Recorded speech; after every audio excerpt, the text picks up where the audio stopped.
Alright, y'all. So today I wanted to do a really quick review of Spider-Man Into the Spider-Verse, a film that came out all the way back in 2018. It's a Sony animation movie, an animated film, if you will. And just kind of want to give you my really quick opinions on it. I've seen this movie a few times, so this is not necessarily my first opinion, so to speak. I did see this movie when it came out all the way back in 2018. Dear Lord, that was almost a decade ago with a group of friends. And I've seen it occasionally, like once or twice over the years. So this is not exactly my first watch. Now, by pure circumstance, I was able to rewatch it recently and just kind of wanted to give you my really quick thoughts on it. So this movie, to kind of give you my, like I said, initial thoughts, this movie is really, really good. There's a reason why a lot of people talk about this movie quite a bit, and in particular, I've noticed over the past few years, a lot of movies have kind of tended to sort of take what the Spider Verse did in terms of animation and sort of do in their own way, for better, for worse. In a lot of ways, you kind of view animated films before Spider Verse and animated films after Spider Verse, if you will, because a lot of people took cues from this movie. So, this movie, in terms of its animation, is groundbreaking. I mean, there's really no other word to describe it. I mean, if you have movies that take influence from yours and start to kind of do what you did, that's the definition of groundbreaking and inspirational and stuff. So yeah, there's a lot of really great things about this movie. In my, I think this is a really solid and really good Spider-Man movie overall. I don't really have too many huge issues with it, if you will. I can't tell you if this is the best Spider-Man movie just because it is, kind of hard to rank them all. And I have I guess, a little bit of a bias towards the Tobey Maguire movies, so it will be a little bit more harder. I can't exactly tell you in terms of a ranking, but it is one of the best Spider-Man movies ever made, I think. Easily top 10 for sure, maybe top 5. So this is a really solid movie. So I think it's a really good Spider-Man movie. Don't have too many issues with it.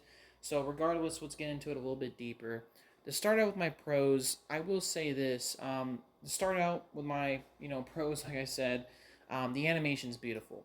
First pro of this movie, animation.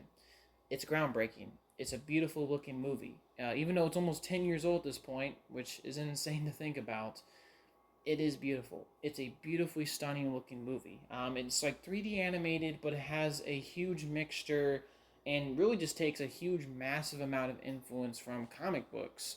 It's like a comic book beautifully realized on the big screen, but it doesn't do it like the 2003 Hulk movie where it does these weird panel cuts. It does it more visually, if you will. So, like, characters look more like they're in the comic book. Sometimes text bubbles will come up. Sometimes characters will react and little lines will appear over their head like a comic book. Certain things and things you see in panels and artwork and comics appear throughout this entire movie, and it absolutely works. Like, this is probably like one of those movies I would show to people if they ask, "What if you turn a comic book into an actual movie?" I would absolutely show them this movie. Not to hate the 2003 movie. I love the 2003 Hulk movie, but in my opinion, it's one of the cons of that movie is the panel cuts. Where that movie tried weirdly to visualize a comic, this I think actually succeeds in that. So the animation is absolutely beautiful. Voice cast is great all around. I really enjoy the voice cast. I think Shamik Moore is the guy that voices Miles Morales in this movie. I know him a little bit just because if you grew up in the 2010s, I remember this weird show on Cartoon Network called Incredible Crew.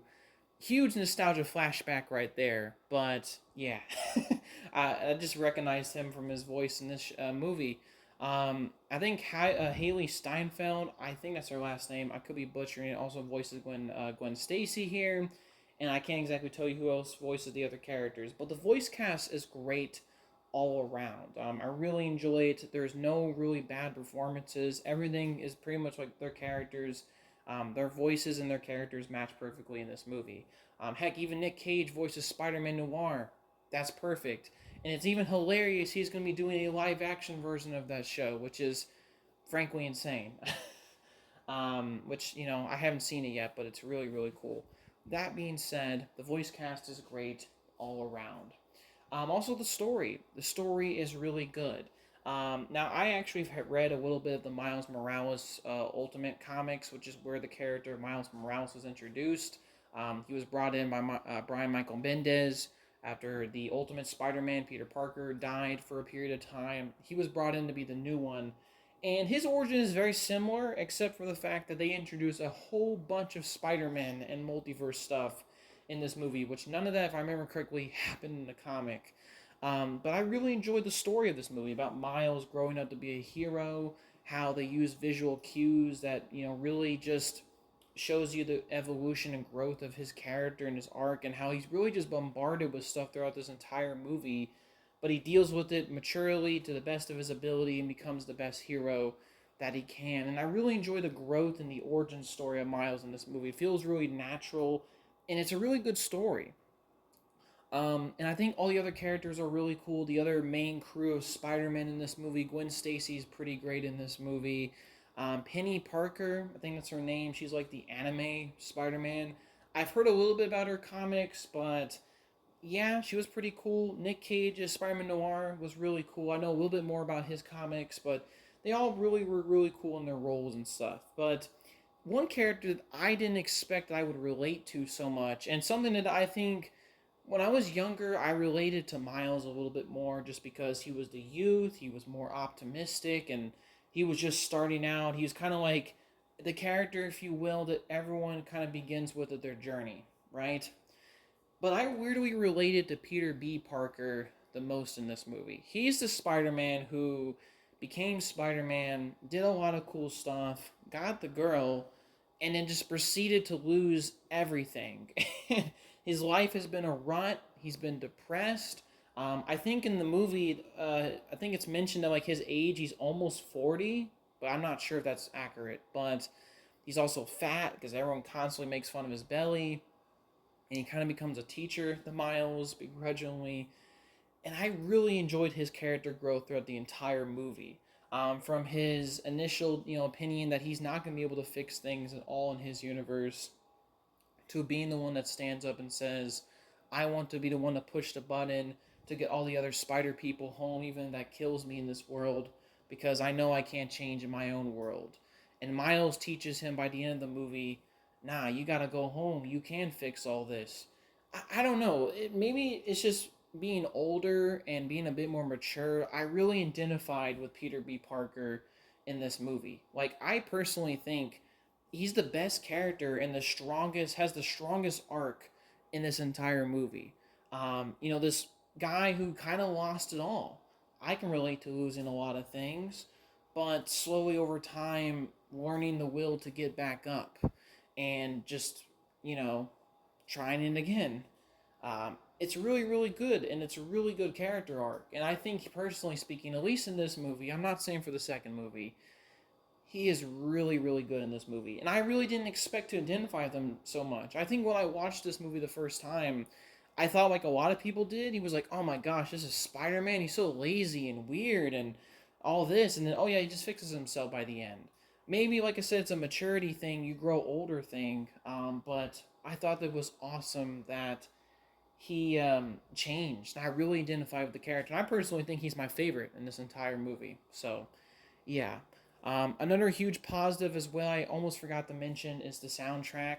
The soundtrack is iconic, man. Like, there's songs from this movie I know everyone in the world has probably heard it at least once. It's an iconic soundtrack, and it's great. It's one of my favorite soundtracks to any movie. And I remember when the movie was coming out, I was bumping it. You have Sunflower, which is the Post Malone and Sway Lee song. Even though the lyrics I do think are a bit I don't know, maybe for like a kids animated movie, kids won't get the lyrics a little. It's very disrespectful towards women in parts, but it's it's a really good song, really good song. It's outstanding. It's one of their best songs, period. And there's a reason why, like every time that song comes on, then yeah, get reminded of this movie. It's great. Hide from Juice WRLD's really good. What's Up Danger is a really good one. The whole soundtrack is really good. And luckily, if you've seen the second movie, I will say that the quality of the music also continues to be really high. I think Metro Boomin did an album for that movie, but yeah, the soundtrack is really great and really solid, and just really outstanding. Like on all fronts, this movie is really, really good. Um, and there's, like I said, plenty of references, plenty of gags and jokes at work. To kind of get into my cons, I don't really have too many cons. I mean, to be frankly honest with you, maybe a more of a bias thing. Maybe I wish certain things that happened in the Ultimate Comics happened here. But granted, this movie is trying to do a version of those comics, but in a different way, and it's a completely different story with multiverse stuff and other Spider-Man, if you will, and Spider-Women.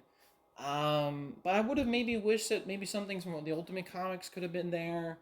And I think maybe this is a little bit of a complaint. It's not really. They could have maybe increased the length of this movie. It's like roughly 2 hours. I feel like the story and the development of it, I think it could have been a little bit longer.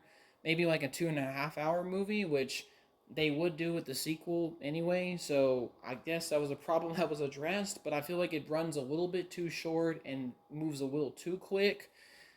But I really don't have too many issues with this movie. It's an overall pretty great movie, really solid overall. So yeah, that's my really quick thoughts on Spider-Man to the Spider-Verse. If you haven't seen it already, really solid. And if you're one of those people that says, "Oh, animated movies aren't really real movies; they're kids' movies," I would say grow up a little, try this movie out.